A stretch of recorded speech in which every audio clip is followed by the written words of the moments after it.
ကဘာသူကဘာသားတို့အားအစဉ်တော်လာချစ်ခင်ကြသာသမီပေါင်းသူတော်ကောင်းတို့ပြီးရန်ခသိငြိမ်းကြပါစေဒေါသခသိငြိမ်းကြပါစေဆင်းရဲခသိငြိမ်းကြပါစေနှလုံးစိတ်ဝါအေးချမ်းကြပါစေကဘာသူကဘာသားတို့ဤကောင်းကျိုးချမ်းသာခြင်းကိုသာအစဉ်လိုလားကြသည်ဖြစ်၍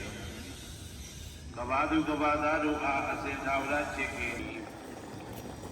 ဘိုးဆောင်နာအိမ်ဆောင်နာကျောင်းဆောင်နာစေရီဆောင်နာရပ်ွက်ဆောင်နာလူဆောင်နာဒီကာသောကြီးတပတိနှင့်ငါကလုံးယံခသိငြိမ်းကြပါစေဒေါသခသိငြိမ်းကြပါစေဒီဆောင်နာရပ်ွက်ဆောင်နာလူဆောင်နာဒီဝိဇာသောကြီးတပတိနှင့်ငါကလုံးဘုံပံယက္ခကန္တပတို့သည်ကဘာသူကဘာသားတို့ဤကောင်းကျိုးချမ်းသာခြင်းကိုသာအစဉ်လိုလားကြသည်ဖြစ်၍ကဘာသူကဘာသားတို့အားစေတဝရရှိခြင်းကျင့်နာခြင်းရှိကြပါသည်ကုန်သတည်း